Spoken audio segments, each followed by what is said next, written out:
Hello guys and welcome to this session of SoCS, which is the awards ceremony. So let us start immediately with the best paper honorable mention. You probably already know the work, also because we already published it on the SoCS web page, but anyway, here we are coming.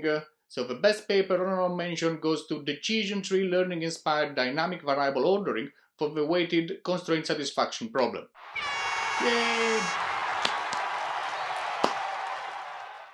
And you may be wondering if this work also won the award for the longest title, and unfortunately the answer is not, because the authors were not committed enough. If they have used, instead of the acronym CSP, the full constraint satisfaction problem, they would have won. But you know, for this sort of awards, you need a lot of commitment, which was lacking probably a bit with the authors. Nevertheless, they won the best paper honorable mention, which is still quite a very good award. So congratulations, guys.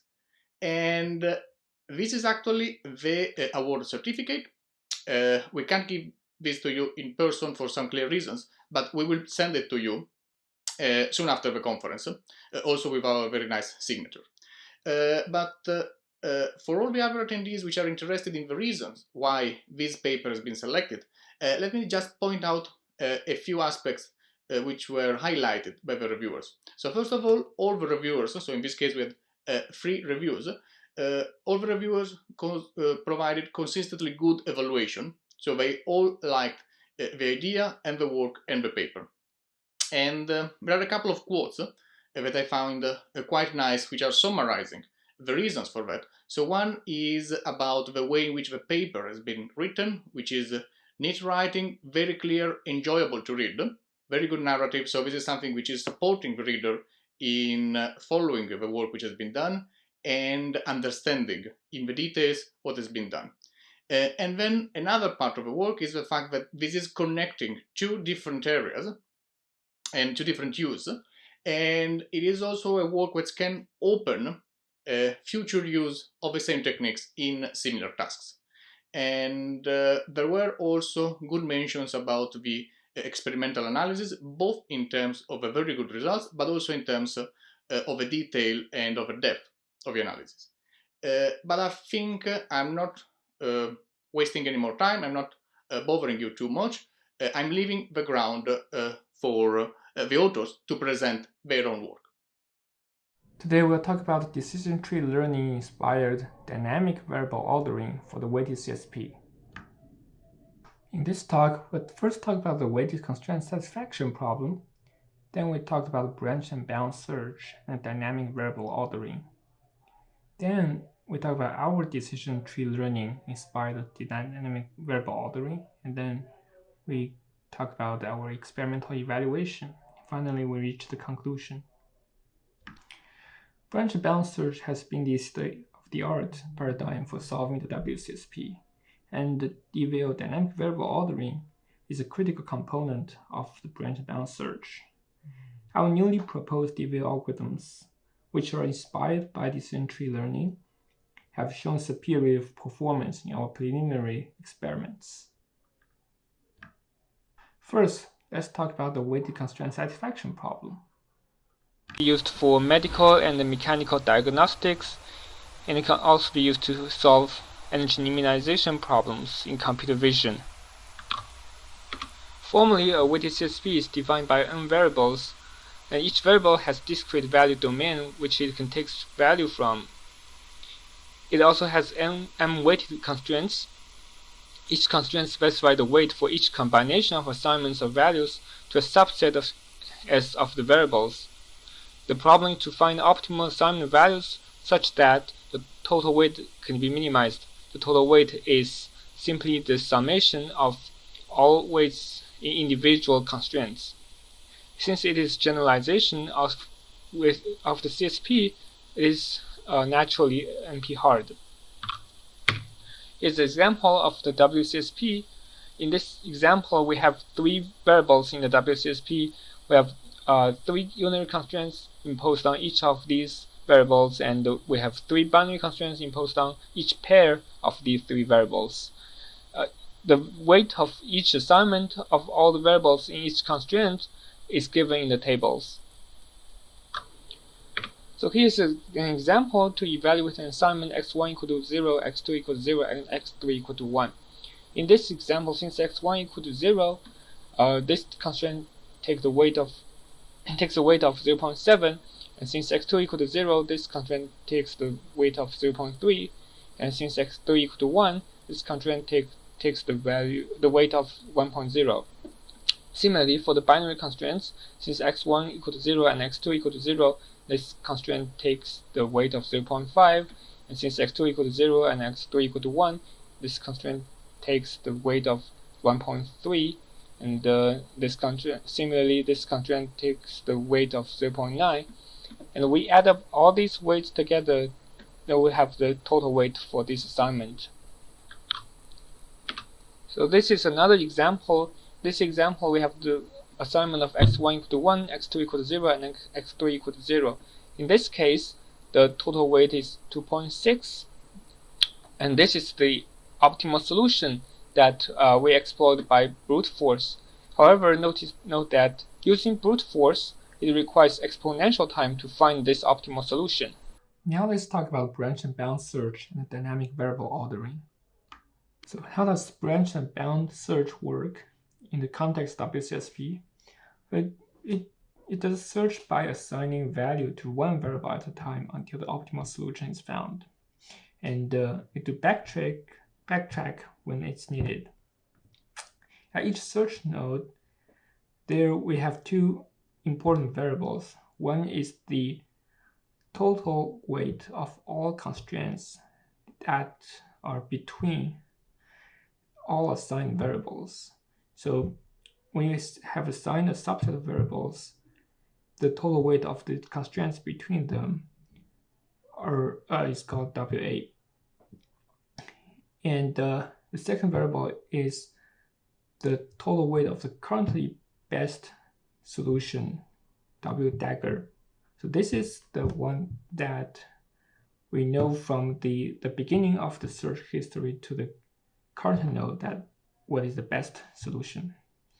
So at each search node, what does it do? It first chooses a variable and assign a value to it. So this is the part that dynamic variable ordering is important. Then enforce local consistency, because very often local consistency can remove a lot of variables in the instance and make the search space much smaller.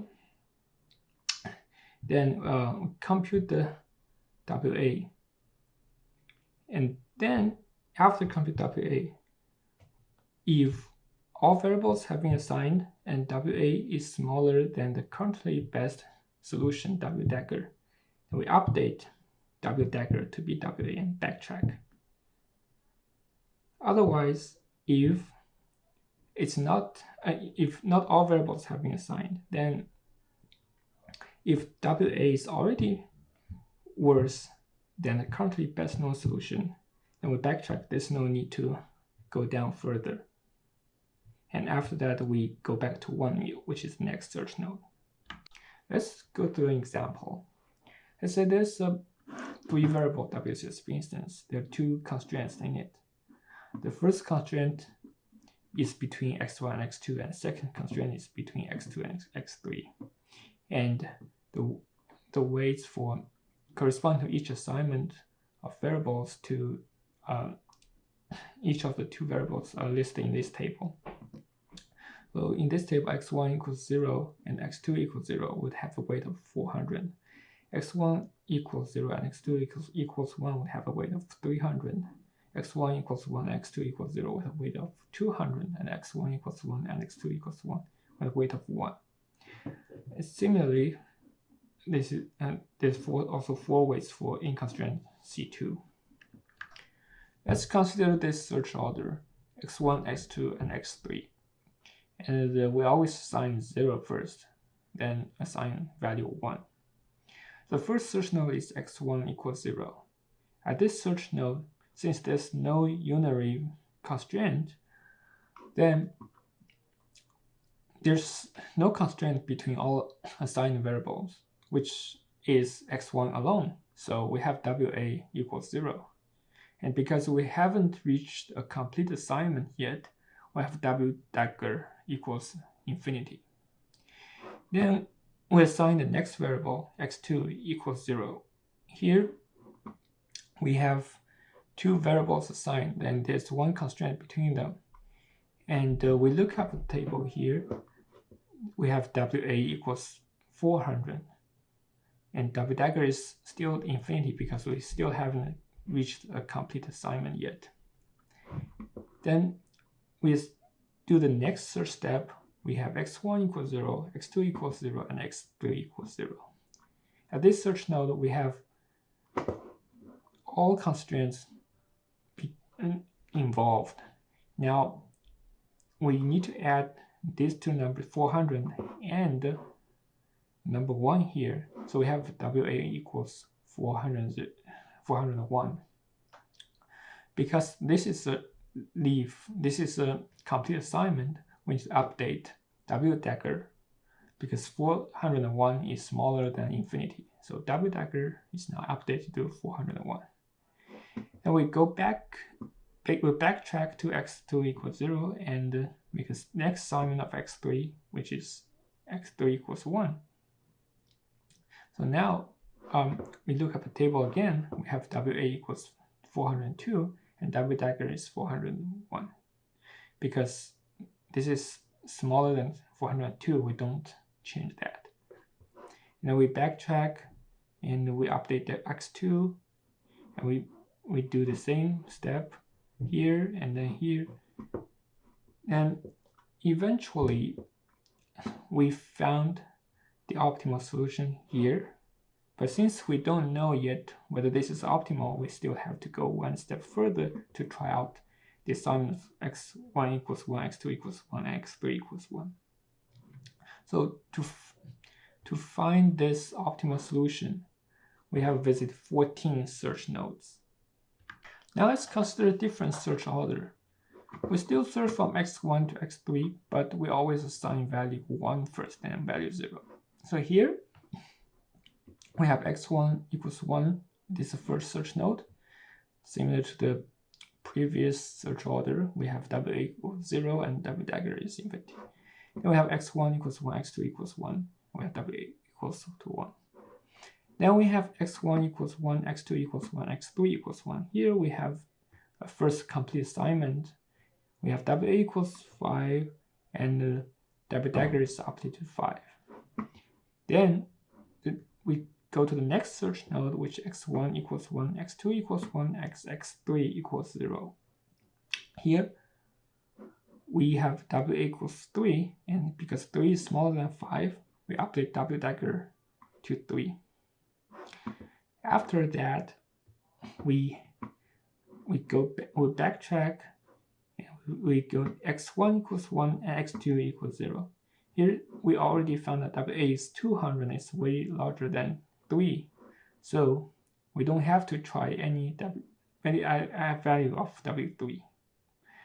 Now we go to the next search node, we backtrack to x1 equals 0. Now x1, then we go down one level, x1 equals 0, x2 equals 1. Here WA is 300 and it's way larger than 3. So again, we don't have to try any assignment of x3. Then go to the next step, x1 equals 0, x2 equals 0, then WA is still larger than 3. So we don't have to try any assignment of x3. So in this search order, we found the optimal solution by visiting only 8 search nodes. This saves a lot of search nodes than the previous ordering. So the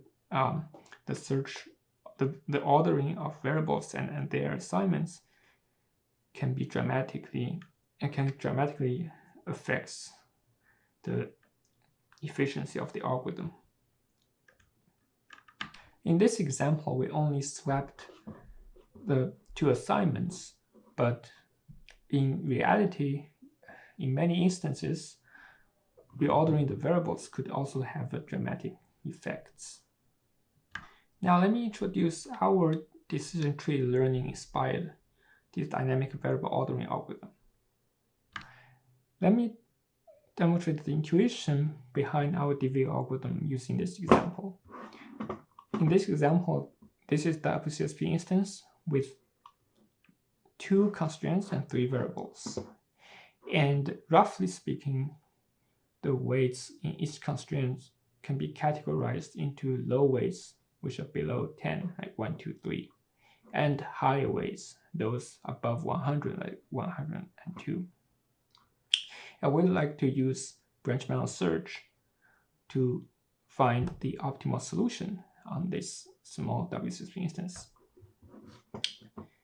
And here in this figure, we represent each search node as a rectangle. So this is the root rectangle where no variable has been assigned, and this is rectangle represent the situation where x1 has been assigned to 0. And this box, this rectangle means that x2 has been assigned 1. At each search node, we use a circle to represent one possible assignment below that search node. So at this root search node, all 12 assignments are possible. That's why we have 12 circles here.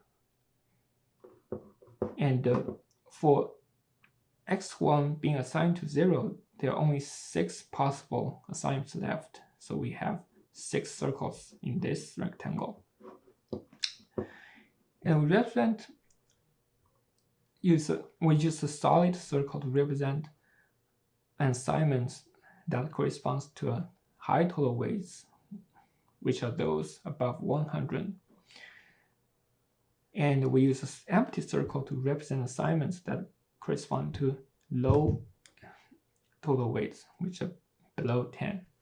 So for example, x1 equals 0, x2 equals 0, and x3 equals 0 have a total weight of 2, which would be represented by an empty circle. And x1 equals 1, x2 equals 0, and x3 equals 0 would have a total weight of 204, would be represented by a solid circle. So if we align all these assignments at a search node, there will be 6 low weights assignment possible and 6 high weight assignment possible. So, but if we assign the first variable with the value, we would lead to different situations. For x1 equals 0, we would be in a situation where there are 5 possible low assignment and 1 possible high weight assignment. For x1 equals 1, there'll be only 1 possible low weight assignment and 5 possible high weight assignment. So the intuition here is that we want to hit the low weight assignment as soon as possible. So here, if we choose x1 equals 0 as the first assignment, then we have 5 low weight assignments versus 1 high weight assignment, which would be very likely that we can hit 1 low weight assignment quickly, especially if this is a big instance. There are a lot of variables left.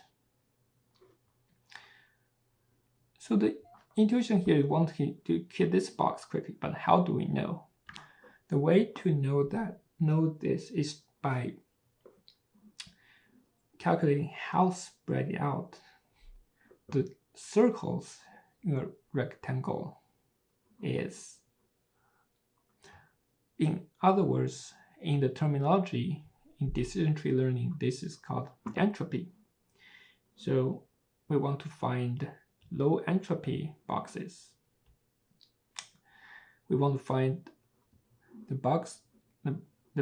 rectangles in which the circles are somewhat crowded to one type of value, to the low type value. So if we somewhat measure this and do a weighted average of all rectangles below one variable, we would have a good idea of which variable is the most favorable one. For example, here we would want to do x1 first because both of these two rectangles have circles that are pretty crowded to one type of value, so that we know that below x1 there's a good assignment. But for x2 and x3, because each rectangle below these two variables are evenly spreaded, so we would not have much much information. So that's why x1 is the most preferred as the first variable to assign.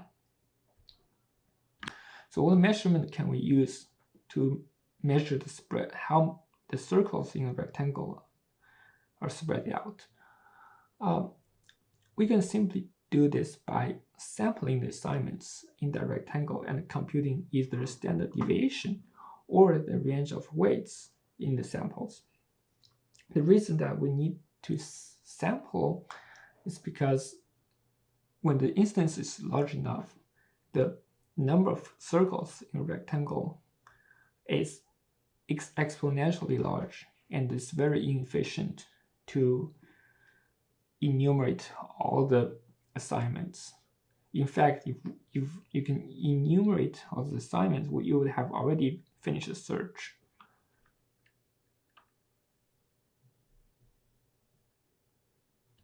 Now let's look at the experimental evaluation. We have 4 algorithms here. The first 2 have the measurement based on standard deviation and the weights of a range of weights in the samples, as we talked about in the previous 2 slides. And we have 2 additional ones because if we sample, we would already have some total assignments corresponding to some weights. So we can actually directly use some of the weights as a bound during the search. Use them as W dagger. And we have our competitors here. There's some traditional ones that are based on degree, domain size, weighted degree, and there are newer ones that are based on are more complicated, and they're based on some activities during the search environment and so on. And we also added 4 inverse version of our algorithm. They're the same algorithm, except for that they're based on the reverse of the measurements that are used in our algorithms. Just interesting to see how would they perform. So we used 2 set of benchmarks. The first one is from early 2016, the WCSP instance there. Because in our experiments, we implemented our algorithm using a very basic framework, just for the sake of fairness. There's no fancy stuff there. We limited the choice to at most 25 variables and domain size, no more than 6.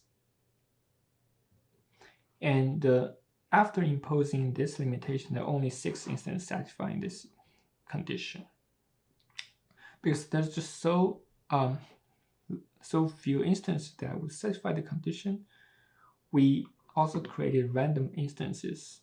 So we add n variables and add a constraint between every 2 variables with probability, and we random assign weights from 1 to 100 in each of the constraint table.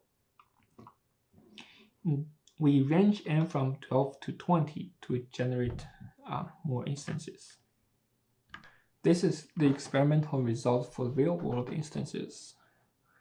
So this is a really small one, so everyone terminate pretty quickly. And these two are pretty difficult to solve, so often have been timed out for the 48 hours. For the instance in between, our new algorithm showed superior performance on all 3 instances, both in terms of search node and time. This is a result for random instances for n equals 20.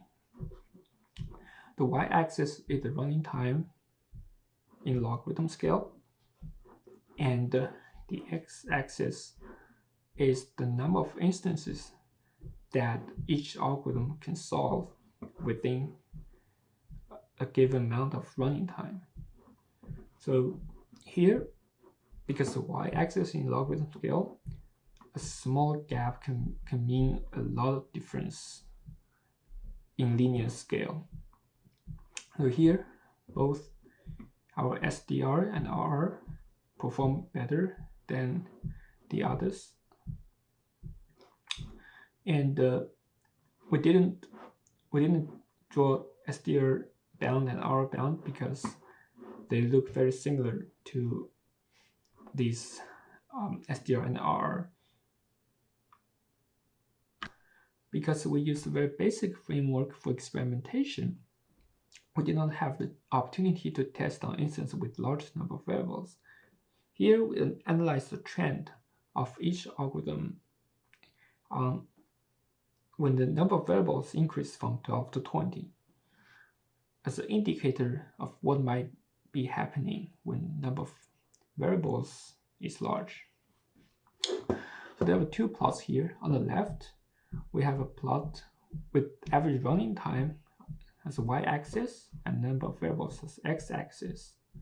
So each cross here represents an algorithm's average running time on the random instances with a specific number of variables. So for example, here, this cross will represent the algorithm suck. Its running time on instances with number of variables equaling 16. So here, the lower the curve is, the more efficient the algorithm is. So here, the SDR and R are at the bottom of compared with other algorithms. And the trend, if we look closely, the slope is actually smaller than the other algorithms. So it might be, as we speculate, it might be the case that as n goes really large, the advantage of SDR and R would be much larger than the other algorithms. So because the y-axis is again in logarithm scale, a tiny difference in the slope can lead to dramatic effects. And similarly, for the number of visited search nodes, we have a very similar trend. We have a large gap between SDR, R, and the rest of the algorithms. Here's the conclusion. Dynamic variable ordering algorithms can be critical in WCSP solving, and we created 2 new DFAO algorithms inspired by decision tree learning. We demonstrate that they have more superior performance in our preliminary experiments. And in the future, we'd like to integrate our new DFAO algorithms with state-of-the-art WCSP solvers and see how well they might be performing.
Welcome back to the awards ceremony. It's now my great pleasure to announce the winner of the SoCS 2020 Best Paper Award, which goes to An Atom-Centric Perspective on Stubborn Sets from Gabriel Röger, Malte Helmet, Jendrik Seip, and Sylvan Sievers. Yay! Congratulations, guys. Here is your certificate, which we will get to you after the symposium, along with some very nice signatures down the bottom. So in the meanwhile, some of you at home might be wondering, what is it that makes this paper in particular stand out from amongst the many very good submissions that we have in this year's technical program? So let me tell you a little bit about it. Stubborn sets are a technique for optimal AI planning. The idea is to reduce from the search space, to eliminate rather from the search space, redundant actions. Stubborn sets are very effective at doing this. Unfortunately, they require complicated reasoning and they can be sometimes slow to apply. In this work, the authors consider a different formulation for stubborn sets, which can be much, much faster. So let me share with you some selected comments from our anonymous reviewers and an expert judge whom we asked to evaluate this work. And so basically what they say is that this paper ticks all of the boxes of a very nice, high-quality scientific contribution. It's well written, it's clear, it's sound, it's novel, the experiments are well motivated, and the results are very convincing. Our expert judge calls it a very thorough piece of work. So there you have it, a paper well worth your time and attention. And now I pass you to the authors for their video presentation. Please enjoy. In this video, we present an atom-centric perspective on stubborn sets. This is joint work with Malte Helmet, Jendrik Seip, and Sylvan Sievers. Partial order reduction allows the search to ignore some paths to the goal by not considering all permutations of the actions. Stubborn sets are one such partial order reduction technique that restricts the actions considered during the expansion of a node in a way that guarantees to preserve at least one optimal path from this node. Stubborn sets have originally been introduced by Valmarie for PetriNets in the context of computer-aided verification. They are a standard technique in model checking and have only been transferred to classical planning, the context of our work, a few years ago by Verle and others. In this work, we will reconsider an earlier algorithm to compute strong stubborn sets. We will adopt a different perspective that allows us to compute the same information with a different complexity profile. Moreover, we will present and evaluate some new enhancements. Our algorithm will typically be faster if the number of actions exceeds the number of atoms in a task, which is frequently the case. For illustration, this figure contrasts the number of actions to the number of atoms for each of the standard benchmark tasks. Before we can define stubborn sets formally, we need to introduce a few additional concepts. We consider SIS plus planning tasks that are defined in terms of finite domain variables. An SIS plus action has a precondition that requires some variables to have certain values for the action to be applicable, and an effect that specifies a new value for some of the variables. Each action is associated with a non-negative cost. The aim is to find a sequence of actions that can be applied in a given state, such that the resulting state satisfies a given goal condition that requires specific values for some of the variables. Such a sequence is called a plan for the given state. If the sum of its action costs is minimal among all plans, it is called an optimal plan. If, moreover, it has a minimal number of zero-cost actions among all optimal plans, it is a strongly optimal plan. An atom is a pair of a variable and a value from its domain. For a given atom, we call all other atoms with the same variable the siblings of the atom. If an action requires an atom in its precondition, we say that the action depends on the atom. If it sets the variable to the value in its effect, we say that the action achieves the atom. Strong stubborn sets aim to prune permuted plans from the search. On a lower level, the permutation of actions is related to the notion of interference. Two actions that are both applicable in a state interfere in the state if they cannot be applied consecutively, or if the resulting state of applying them consecutively is different for the two possible application orders. We now get to the definition of strong stubborn sets. If a state is a goal state, or there is no plan for this state, every action set is a strong stubborn set for this state. More interesting is a state that is not a goal state, but for which there exists a plan. A strong stubborn set for such a state is a set of actions that satisfies three conditions. Condition 1 is that the set contains at least one action from a strongly optimal plan for this state. Moreover, for every action in the strong stubborn set that is not applicable in this state, the stubborn set contains another action that occurs before it in this plan for every strongly optimal plan in which this action occurs. For every applicable action in the strong stubborn set, all actions that interfere with it in some state that is traversed by a strongly optimal plan are included in the strong stubborn set. One problem with this definition is that it is heavily based on the set of strongly optimal plans, which is intractable to compute. For this reason, practical algorithms over-approximate this set.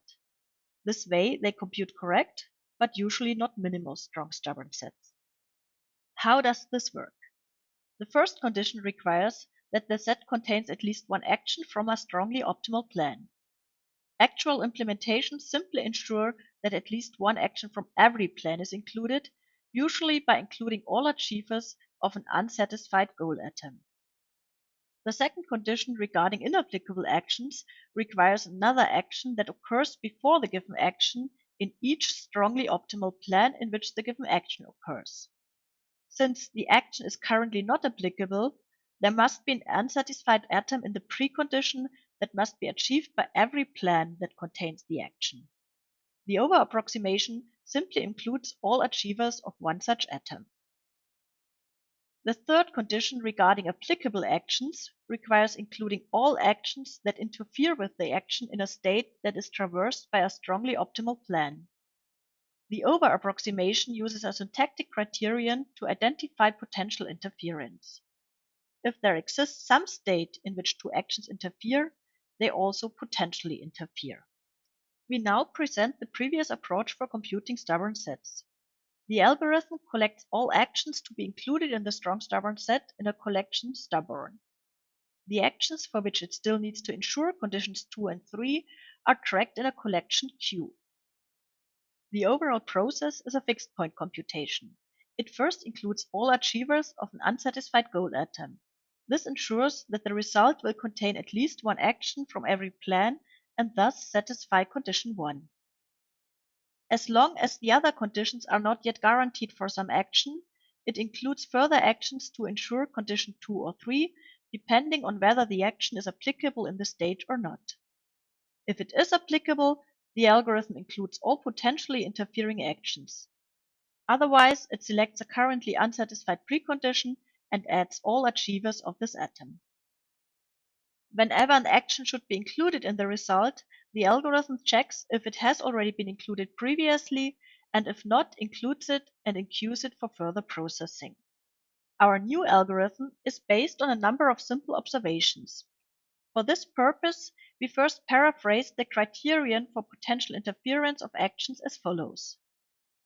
Two actions A and A' potentially interfere if at least one of the following three conditions holds. A' achieves a sibling of an atom in the precondition of A, thus preventing the immediate application of A after A'. A' depends on a sibling of an atom in the effect, so A' cannot be applied directly after A. Or A' achieves a sibling of an atom achieved by A, so applying the actions consecutively would lead to different states, depending on the application order. Each of these conditions is formulated in terms of the occurrence of single atoms in the preconditions or effects of actions. This directly takes us to the first observation. We can characterize these actions by only considering the occurrence of individual atoms in their precondition or effect. The same is true for the actions that are included for the over-approximation that ensures condition 2. The third observation regards the overall fixed point computation. The order in which the actions are processed is not important. Based on these three observations, we can come up with an alternative atom-centric algorithm. The core idea is to achieve synergy effects by deferring the inclusion of actions in the stubborn set instead tracking the atoms that characterize them. We use two collections for this purpose. To-do achievers contains atoms for which all achievers should be included in the stubborn set. To-do dependers contains atoms for which all actions that depend on the atom should be included. We ensure that every atom is added to each of these collections at most once by tracking in sets seen for achievers and seen for dependers what has already been included earlier. Procedure in queue achievers demonstrates this for to-do achievers. Procedures in queue dependers and in queue achievers do not directly mark actions stubborn, but instead mark the corresponding atoms for further processing. The code in queue interferers corresponds exactly to our new characterization of potential interference. The fixed point computation operates analogously to the previous algorithm in principle, with the difference that we do not have one queue of actions, but instead two separate queues whose entries are atoms that represent entire sets of actions. An atom in to-do achievers represents the actions achieving this atom, an atom in to-do dependers the actions that depend on it. Procedure handle action adds an action to the stubborn set and triggers the later inclusion of actions to satisfy conditions 2 and 3 for this action. For the complexity analysis, we considered separately the pre-computation time that is only required once per search and the time for computing the stubborn set for a state. We use A for the set of all actions and P for the set of all atoms. In the analysis, we denote with Emax the maximal size of all variable domains, and we refer with Pmax to the maximal number of atoms occurring together in a precondition or in an effect of an action. Both numbers are typically low. In the algorithms, we did not specify how we select an unsatisfied atom from the goal or from the precondition of an inapplicable action. The literature considered several strategies of different complexity, so we only account for this time with variable t. If we contrast the results for the two algorithms, we see a clear advantage of the new algorithm for the pre-computation phase. In the time requirements per state, the algorithms exhibit a very different profile, which lets us expect that the new atom-centric algorithm works better if variable domains are not too large and the task has many more actions than atoms. Regarding the space requirements, the new algorithm clearly dominates the old one in the pre-computation. For the actual computation of stubborn sets, the new algorithm needs more space, but only linearly in the number of atoms. The atom-centric algorithm enables a new atom selection strategy, which we call quickskip. If an action from the stubborn set is inapplicable, we need to choose an unsatisfied atom from the action precondition for which we include all achievers. Werle and Helmert already discussed and evaluated several strategies for this choice point. Our new strategy is based on the following observation. If the chosen atom has already been included earlier for its achievers, the algorithm does directly skip it. Therefore, our new quickskip strategy prefers such atoms. This saves computational effort and can potentially lead to more pruning because we do not unnecessarily grow the stubborn set. In the paper, we also describe another enhancement that targets the computation time.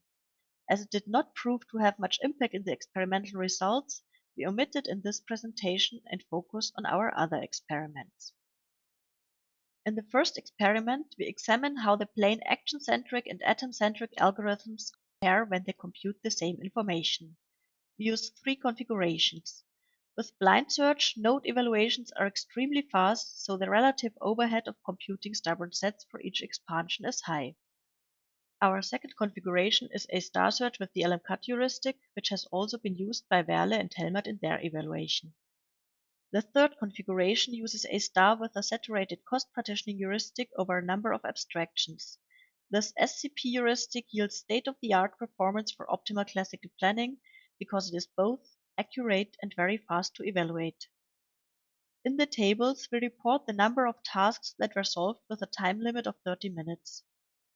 If we focus on the accumulated numbers, we observe a clear advantage of the atom-centric algorithm over the old one, and also a significant improvement over the baseline without pruning.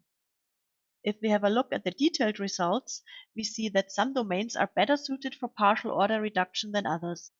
For example, in the free cell domain we do not gain much pruning, so that the additional overhead leads to an overall lower coverage. This is also the case with our new algorithm, but much less pronounced. In other domains, such as park printer and woodworking, with a lot of interleavable subtasks, stubborn set pruning works especially well with both algorithms. The advantage of our new algorithm over the old one is distributed roughly evenly over the other domains. Since in this experiment both algorithms compute the same stubborn sets, the advantage of the atom-centric one must be attributed to the lower computation time. This plot shows the total time spent for computing stubborn sets over all node expansions for each task. We see that with the atom-centric algorithm we can obtain the same pruning power much faster, often by more than an order of magnitude. In a second experiment, we evaluate the quick-skip atom selection strategy. We observe that the atom selection strategy has a significant impact on overall performance.